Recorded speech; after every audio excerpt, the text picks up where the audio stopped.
Example जो है, gas volume 350 centimetre cube, volume जो है वो 350 सेंटीमीटर क्यूब है, has a pressure of 650 millimetre of, pressure जो है 650 मिलीमीटर ऑफ मरकरी जी। If its pressure is reduced to 325 millimetre, मतलब P2 कितना 325 millimetre of mercury, calculate what will be its new volume. New volume. अब वो क्या होगा V2। बेटे अब इनमें मुश्किल बात सबसे ज़्यादा एक ही है कि आपने इनमें ढूंढना है कि आपका V1 क्या है, P1 क्या है, P2 क्या है और V2 क्या है। बस सबसे मुश्किल बात, जो आपको सेंटेंस दिया गया, जो आपको इबारत दी गई है, उसमें आपने डाटा में से ये ढूंढना कि हमारा P1 कौन सा होगा, हमारा V1 कौन सा होगा, हमारा P2 कौन सा होगा, हमारा। अच्छा जी, अब बेटे उसमें अगली जो हमारी कंसिडरेबल थिंग जो है दैट इज़ हमने ढूंढना क्या है, अब मालूम क्या करना है। तो इस सेंटेंस के अंदर, इस इबारत के अंदर हमने क्या चीज़ मालूम करनी है, V2। नेक्स्ट बात, आपने यूनिट्स की तरफ तवज्जो देनी है ज़रा। प्रेशर के यूनिट्स सेम होने चाहिए दोनों के, इनिशियल और फाइनल के। अगर सेम नहीं है तो आपने सेम करने हैं, ठीक हो गया। दोनों वॉल्यूम्स के यूनिट्स जो हैं वो सेम होने चाहिए, इनिशियल वॉल्यूम के और फाइनल वॉल्यूम के। अगर सेम नहीं है तो वो पहले आपने सेम करने हैं, फिर आपने आगे बढ़ना है, ठीक हो गया। अब बेटे इसमें उसने हमसे मज़ीद कोई चेंज या कन्वर्जन जो है वो डिमांड नहीं की, उसने सिर्फ पूछा है कि हमें आप प्रेशर डिक्रीज़ करने के बाद नया वॉल्यूम क्या होगा। अब यहाँ पर एक और जर्नल बात जिसको हम पड़ताल भी कह देते हैं, आप प्रेशर कम कर रहे हो तो वॉल्यूम इसकी निस्बत क्या आना चाहिए, अब ज़्यादा। अगर आपका आंसर इससे कम आएगा तो इट मीन्स आपका न्यूमेरिकल गलत है। वॉइजला ने यही कहा था ना कि वॉल्यूम और प्रेशर एक दूसरे के साथ इन्वर्सली प्रोपोर्शनल है। आपका प्रेशर पहले 650 है, ज़्यादा है, अब आपका प्रेशर कम हो रहा है, तो इसका मतलब अब वॉल्यूम 350 से ज़्यादा आना चाहिए, ठीक हो गया। अब बेटे इसको हल करने के लिए according to Boyle's law P1 V1 is equal to P2 V2। अब मालूम हमने V2 करना है by putting the values. P1 की वैल्यू बेटे 650, V1 की वैल्यू 350, हमारे पास प्रेशर 325 और V2 हमने मालूम करना, ठीक है जी। नेक्स्ट स्टेप क्या करेंगे, हम डिवाइड कर देंगे 325 पे इसको भी। अब बोथ साइड्स जो हैं वो 325 से डिवाइड करने के बाद V2 is equal to 700 unit, यही आएगा सेंटीमीटर क्यूब। और अगर इसको हमने डेसीमीटर में तब्दील करना हो तो सेंटी से मल्टीप्लाई करेंगे। सर सेंटीमीटर छोटा यूनिट है, डेसीमीटर इससे बड़ा है, तो अब हमने बड़े यूनिट में जाना है, हमने डिवाइड करना है इसको 1000 से। जब डिवाइड करेंगे तो 0.7 डेसीमीटर क्यूब। ये मैं बता रहा हूँ कि अगर हमने करना है तो, ठीक। हाँ जी, नेक्स्ट आप बोलो अब्दुर्रहमान। 785 सेंटीमीटर क्यूब जी।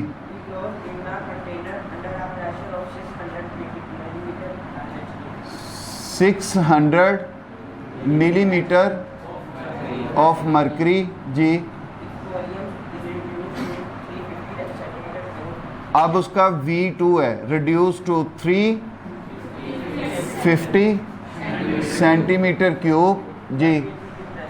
व्हाट विल बी द, मतलब ये क्या होगा हमारे पास P2 होगा, अब ये हमारे पास पहले वाले V1 और P1 है। अब ज़रा देख लो कि हमारे पास प्रेशर 600 था, तो तब उसका 785 वॉल्यूम था। अब वॉल्यूम उसका कम हुआ है, इसका मतलब क्या है? प्रेशर उसका बढ़ेगा, बड़ा होगा तो ये हुआ है। तो इसका मतलब अब आंसर हमारा 600 से ज़्यादा आना चाहिए, 600 मिलीमीटर ऑफ मरकरी से ज़्यादा आना चाहिए।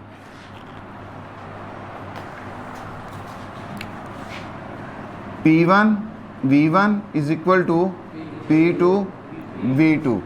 P1 बेटे 600, V1 785, P2 हमने मालूम करना है और V2 हमारे पास 350। अब दोनों साइड्स को क्या करेंगे?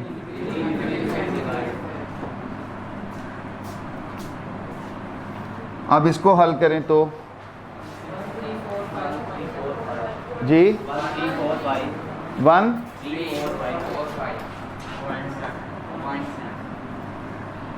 1345.7। अब ये किस में आया? Millimetre of HG। इसमें भी ठीक है, इसमें भी ठीक है। अगर हमारे पास डाटा में ये है, अगर वो हमें डाटा में ही स्पेसिफाई करता है कि एटमॉस्फेरिक में बताओ, ठीक हो गया, तो फिर हम इसको क्या करेंगे? 760 से डिवाइड करेंगे, क्योंकि मिलीमीटर ऑफ मरकरी छोटा यूनिट है, ATM एटमॉस्फेरिक जो है वो बड़ा यूनिट है। अगर वो हमें स्पेसिफाई नहीं करता तो यहाँ तक भी हम रहने देंगे तो हमारा आंसर ठीक है, क्योंकि डाटा उसने हमें मिलीमीटर ऑफ मरकरी में दिया।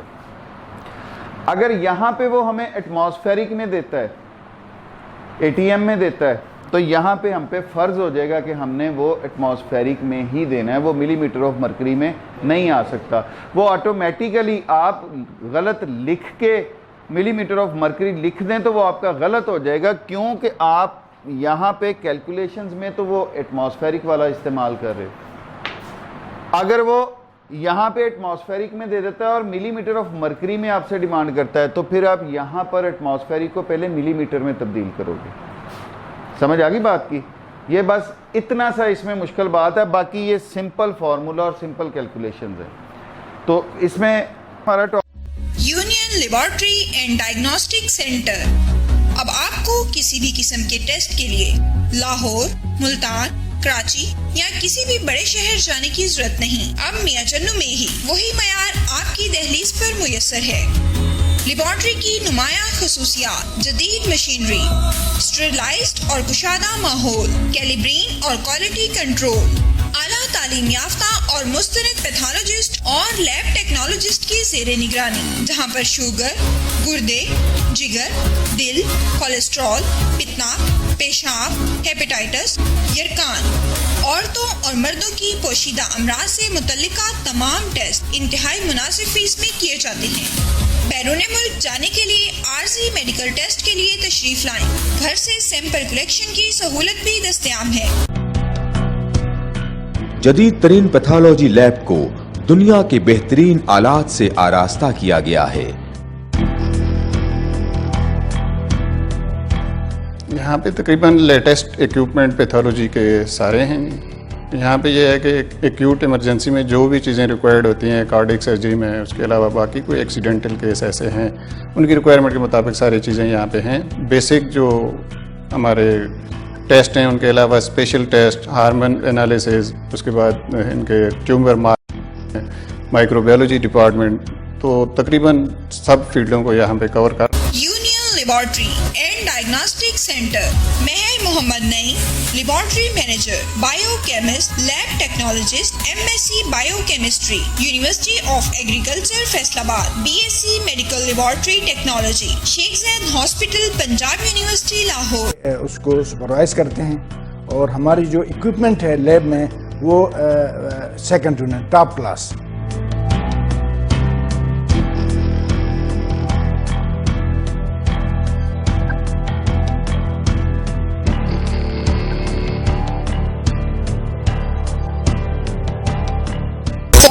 065-266-2586, 0333-455-7586.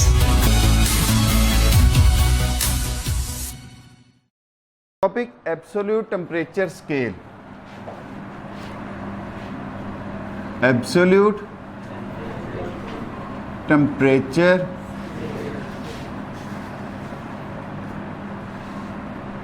अब बेटे पहले से जो टेम्परेचर को मेजर करने के लिए हमारे पास स्केल्स थी, वो एक तो थी सेल्सियस जिसमें हम डिग्री सेंटीग्रेड में देखते थे टेम्परेचर, दूसरी थी हमारे पास फ़ारेनहाइट। फ़ारेनहाइट भी डिग्री फ़ारेनहाइट में देखा जाता है। अब ये जो एब्सोल्यूट टेम्परेचर स्केल है, it is also called kelvin scale. Kelvin scale जो है बेटे, it was introduced by Lord kelvin, chemist थे जिन्होंने ये स्केल इंट्रोड्यूस की। अब इसी केल्विन स्केल को एब्सोल्यूट टेम्परेचर स्केल भी कहा जाता है। क्या नाम दिया जाता है बेटे? Absolute temperature scale. अब यहाँ पर एक वैल्यू है, एक टर्म है जिसको हम नाम देते हैं एब्सोल्यूट ज़ीरो। क्या नाम देते हैं बेटे? Absolute zero. Absolute zero basically क्या है? It is a temperature on kelvin scale at which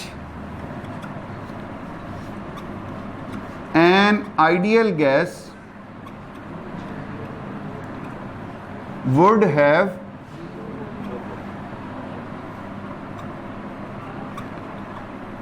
zero volume।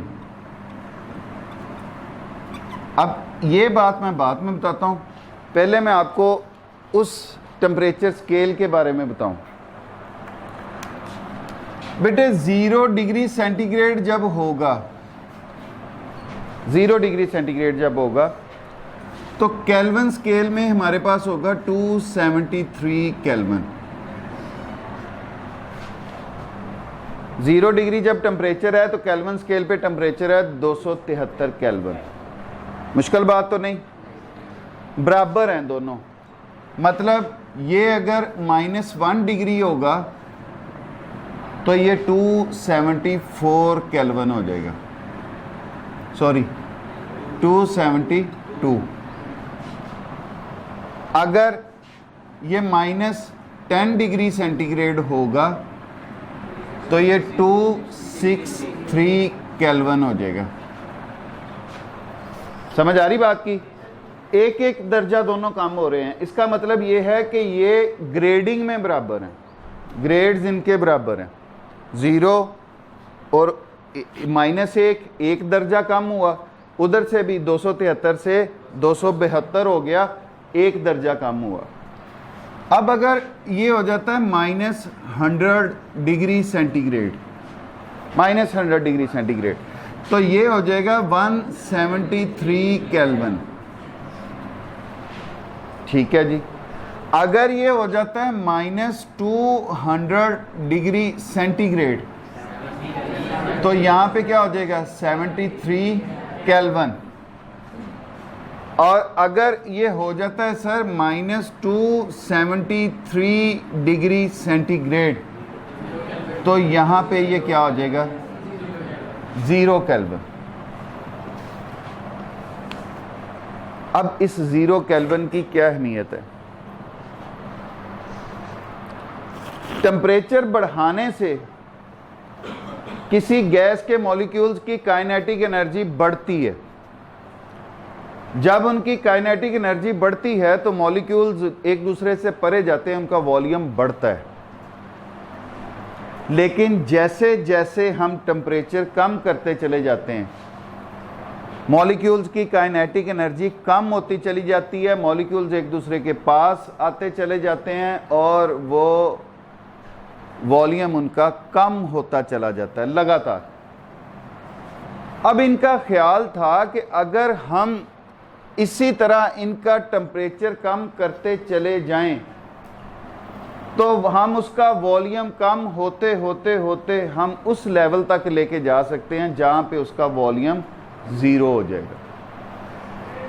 हम इतना टेम्परेचर कम करते जाएं और वो कौन सा टेम्परेचर होगा, वो 0 केल्विन होगा। अब वो 0 केल्विन जो है उस टेम्परेचर पर किसी आइडियल गैस का, अब यहां पे इस वर्ड पे भी नोट करो, जरा गौर करो, आइडियल गैस, आम पाई जाने वाली गैस नहीं, एक ख्याली गैस जो है उसका वॉल्यूम 0 हो जाए तो वो टेम्परेचर जिस पे उस गैस का वॉल्यूम 0 हो जाए उस टेम्परेचर को हम एब्सोल्यूट 0 का नाम देते हैं। जबकि ऐसा हो नहीं सकता, क्योंकि आइडियल गैस की बात कर रहे हैं। आइडियल गैस जब 0 वॉल्यूम हो गया इट मीन्स वो शाई ख़त्म होगी, वो शाई नहीं, ठीक है। तो इसलिए ऐसा मुमकिन नहीं है, ये सारी हाइपोथेटिकल थ्योरी है। अब किस शय का हम -273 डिग्री सेंटीग्रेड टेम्परेचर हम लेके जाएंगे, किसको हम 0 केल्विन पे लेके जाएंगे, तो किसका वॉल्यूम, तो वो एक आइडियल सिचुएशन है। बहरहाल ये जो केल्विन स्केल है इसको हम एब्सोल्यूट टेम्परेचर स्केल का नाम देते हैं और जो 0 केल्विन है ये एब्सोल्यूट 0 कहलाता है, क्योंकि यहाँ पर एक आइडियल गैस का वॉल्यूम जो है वो 0 हो सकता है। समझ आ गई बात, मुश्किल तो नहीं। अच्छा, अब टेम्परेचर स्केल्स जो हैं इनको हमने केल्विन से सेंटीग्रेड या सेंटीग्रेड से केल्विन में कैसे तब्दील करना है। बेटे केल्विन में तब्दील करने के लिए डिग्री सेंटीग्रेड में आप 273 ऐड अप कर दो तो आपका जो डिग्री सेंटीग्रेड है वो केल्विन में तब्दील हो जाएगा। फॉर एग्जांपल हम 37 डिग्री सेंटीग्रेड को केल्विन में तब्दील करना चाहते हैं, हम क्या करेंगे, K = डिग्री सेंटीग्रेड कितना है जी 37 और इसको हमने 273 में ऐड अप कर दिया, 0 11 3 10। अब ये क्या, इसके साथ यूनिट क्या आएगा, केल्विन। चार्लीस लॉ या चार्ल्स लॉ भी इसे कह देते हैं। बॉयल्स लॉ में बेटे हमने रिलेशनशिप देखा था between volume and pressure at constant temperature और गिवन मास, मतलब मास जो है वो भी हमने चेंज नहीं करना। ये जो हमारा चार्ल्स लॉ है इसमें हमने देखना है relationship between volume of given mass of gas and absolute temperature and temperature at constant pressure. यहाँ पे हमने क्या रखना है, प्रेशर जो है उसको कांस्टेंट रखना है। बेटे आपने आम ऑब्जर्व किया होगा गर्मियों के दिनों में कमज़ोर टायर जो है वो नहीं चलाने दिए जाते, मना किया जाता है कमज़ोर टायर जो है वो ना चलाएं। या आपने ऑब्ज़र्व किया होगा वो बार बार पंक्चर हो जाते हैं, हवा निकल जाती है उनमें से, बाइक के, साइकिल के, गाड़ी के। अब उसकी वजह क्या है, पहले तो चल रहा था निज़ाम, लेकिन जैसे ही वो गर्म होना शुरू होता है उसी के अंदर मौजूद हवा जो है वो एक्सपैंड होना शुरू हो जाती है, उसका वॉल्यूम बढ़ना शुरू हो जाता है। इसी वजह से या टायर फटने का खदशा होता है या पंक्चर लीक होने का खदशा होता है, तो वो बार बार ऐसा होता रहता है। आपने एक गैस ली, उसको एक मूवेबल पिस्टन वाले बर्तन में रखा, प्रेशर आपने उसके ऊपर कांस्टेंट रखा, तो जब आप उसको गर्म करेंगे, गर्म करने से पहले वॉल्यूम कम होगा, जब गर्म करेंगे तो उसका पिस्टन जो है वो ऊपर उठ चुका होगा। अब इसका मतलब क्या हुआ, जैसे जैसे टेम्परेचर बढ़ा गैस का वॉल्यूम बढ़ा। ये ही चार्ल्स लॉ है।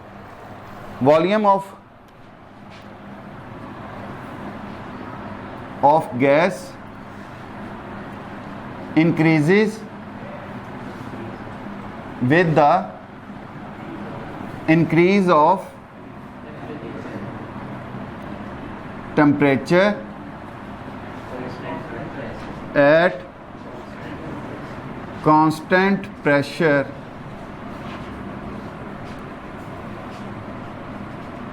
और वाइस वर्सा, या बिल्कुल इसके उलट। आप टेम्परेचर बढ़ाएंगे वॉल्यूम बढ़ेगा, आप टेम्परेचर कम करेंगे वॉल्यूम कम होगा। इट मीन्स इनके दरमियान कौन सा रिलेशनशिप मौजूद है? Volume is directly proportional to temperature. Temperature बढ़ाने से वॉल्यूम बढ़ता है, टेम्परेचर कम करने से वॉल्यूम कम होता है। अब बेटे ये हमने प्रोपोर्शनैलिटी साइन ख़त्म करना है, इक्वलिटी साइन लाना है, तो क्या करना पड़ता होता है हमें? कांस्टेंट के साथ उसको मल्टीप्लाई करना पड़ेगा।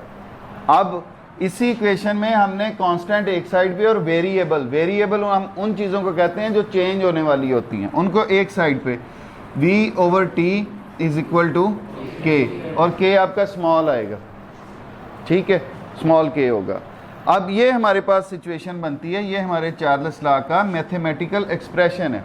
सपोज हमारे पास एक गैस है जिसका टेम्परेचर जो है इनिशियली वो T1 है, तब उसका वॉल्यूम क्या होगा? V1।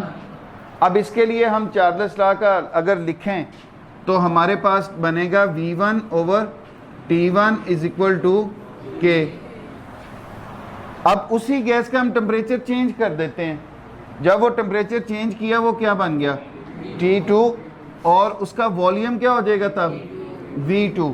तो इसके लिए हम चार्ल्स लॉ का मैथमेटिकल एक्सप्रेशन लिखें तो V2/T2 इज इक्वल टू, अब ये जो दोनों इक्वेशंस आई हैं हम इनको कंपेयर करें बाय कंपेयरिंग इक्वेशन 1 एंड 2 या A एंड B या X Y Z, आप इनको नाम दोगे कोई ना कोई, तो हमारे पास कांस्टेंट के साथ तो कंपेयर नहीं होगा, तो हो जाएगा नो, वेरिएबल एक दूसरे के साथ कंपेयर होंगे। V1/T1 is equal to V2/, ठीक हो गया। अब इसमें भी जिस तरह इसमें मैंने बताया आपको, पहचानना सिर्फ ये मुश्किल है कि V1 कौन है, T1 कौन है, V2 कौन है, T2 कौन है। चेंज से पहले वाले V1 है, T1 है, चेंज के बाद वाले V2 हैं, T2 हैं। तो अब उनको आपने पहचान के, इसी तरह वॉल्यूम आपका सेंटीमीटर क्यूब में या डेसीमीटर क्यूब में आएगा। अगर V1 डेसीमीटर में है तो आपका V2 भी डेसीमीटर में होना चाहिए। अगर V1 सेंटीमीटर क्यूब में दिया है तो आपका V2 भी। यहाँ पर चूंकि ये लॉ जो है ये एब्सोल्यूट टेम्परेचर स्केल पर बेस्ड है, वही साइंटिस्ट जो हैं उन्होंने इस लॉ को प्रेजेंट किया हुआ है, तो यहाँ पर टेम्परेचर हमारे लिए तकरीबन ज़रूरी होगा कि हम उसको केल्विन में लेके जाएं। अगर डिग्री सेंटीग्रेड में दिया गया है तो उसको भी हम पहले केल्विन में तब्दील करेंगे। अगर आंसर हमारे पास डिग्री सेंटीग्रेड में आ रहा है तो हम उसको भी केल्विन में ही शिफ्ट करेंगे। अब बेटे इसको एक्सपेरिमेंटल प्रूफ उसने दिया। Let us take a certain amount of gas enclosed in a cylinder having a movable piston. Movable piston क्यों है? ताकि वॉल्यूम बढ़ने कम होने का हमें पता चल सके। If the initial volume of the gas V1 is 50 centimeter and initial temperature T1 is 25 degrees centigrade, on heating the cylinder up to 100 degrees centigrade, its new volume V2 is 62.5 centimeter cube। बड़ा है ना? अच्छा जी, the increase in temperature increases the volume that can be observed। उसको हम piston की निशान से जो है वो हम उसको ऑब्जर्व कर सकते हैं। यहाँ तक रखो बेटा।